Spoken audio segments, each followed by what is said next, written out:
ba thay đi còn đây thì cho mà xôm cái cái này thì rồi cái trà sẽ cô bơm còng và lại cái chai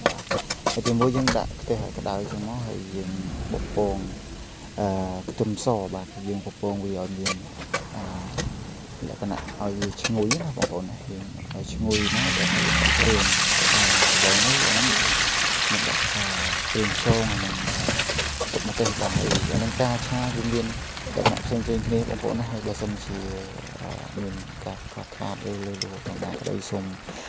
người ta cần tin là phải tổ kỳ xong nạ bóng bóng tổng học để bạn test này video được cho mà tổng đài đó ai tôi mới tiếp nhầm bạn đã đi chơi score và mình tập tray bài dừng câu cho bò rồi ngồi khăn đèn đèn đèn tới thì dừng khơi thà bò này tôm so hay là គ្រឿងផ្សំផ្សេងៗឡើងក្រហមឈ្ងុយណាបងប្អូនបើសិនជាបងប្អូននៅចិត្តខ្ញុំនៅចិត្តចក្រានហ្នឹងគឺឈ្ងុយមែនតើបាទខ្ញុំមកទៀតគឺយើងអត់គ្រឿងពិសេសថាគ្រឿងវាខ្លោចហ្នឹងដាក់ទឹកស្អីខាងទៅនោះគាត់ឲ្យយើងទឹកឈ្ងុយហ្នឹងទៅតាមហើយយើងដាក់មកទឹកទៀតបាទដាក់ហើយទឹកដាក់គ្រឿងទៅបោវាឲ្យចូលជាតិជាមួយបោចាស់ទៅដល់ឡើងទៅឡើងចង់ឲ្យរៀនអឹមទៅក៏មកទៀតយើងមានការហៅគ្រឿងបាទតែជាពិសេសហ្នឹងគឺឆាពងក្រងយើងអាចចោលបានទេបងប្អូនហើយពងក្រងនេះផងដែរដោយសារតែប្រពន្ធទៅផ្សារគាត់បានទិញមកថងបាទចំនួន5ពូនហើយយើងឆាអត់មានរិះមានអីតែសារតែយើងធ្វើហូបខ្លួនឯងយើងមិនធ្វើលក់ណាហើយចឹងយើងដាក់ពងក្រងឲ្យច្រើនតែម្ដងបាទហើយពងក្រងហ្នឹងក៏មានមេមួយដែរវាមានរសជាតិជូរអែមហើយមានប៉ះហូបទៅប៉ះពងក្រងវាជាតិណាស់បងប្អូនអើយជាតិបាទហើយយើងឆាឡើង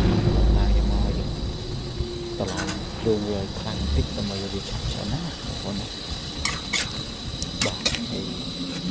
នេះគឺជារបៀបធ្វើរបស់ខ្ញុំបងប្អូនបើសិនជាមានការខុសឆ្គងក្នុងណាក្តីសូមខន្តីទៅផងដែរបាទយើងធ្វើការ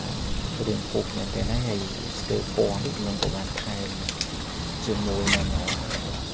ទឹកពេញពោះបាទក្រហមតិចដូចថាឆានេះវាចូលជាតិអេសកូនេះបាទហើយឈ្ងុយមែនទេណា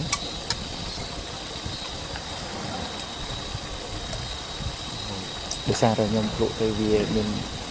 រៀងស្ទើបាទស្ទើតមកទៀតណាខ្ញុំបានដាក់ឆែតបាទឆែតនេះគឺបើស្អាតហើយគឺឆែតធម្មជាតិតែម្ដងបាទគឺបឹងមកបឹងតែម្ដងបាទយើងដាក់ចូលទៅយើងច្បល់វាចុះឡើងទៅយើងមានថាឆ្អិនហើយបាទហើយជាចុងក្រោយក៏សូមអរគុណពុកម៉ែបងប្អូនដែលបានទស្សនាវីដេអូរបស់ខ្ញុំបានតាំងពីដើមរហូតមកដល់ចប់ផងដែរហើយជាចុងក្រោយសូមឲ្យពុកម៉ែបងប្អូននិងអ្នកដែលចូលចិត្តការធ្វើម្ហូបសូមជួយ Subscribe នៅវីដេអូរបស់ខ្ញុំបានផងដើម្បីទទួលបាននៅវីដេអូថ្មីបន្តទៀតចឹងណាពុកម៉ែបងប្អូនណាហ្នឹងហើយសូមអរគុណហើយវីដេអូខ្ញុំមានតែប៉ុណ្្នឹងទេបាទ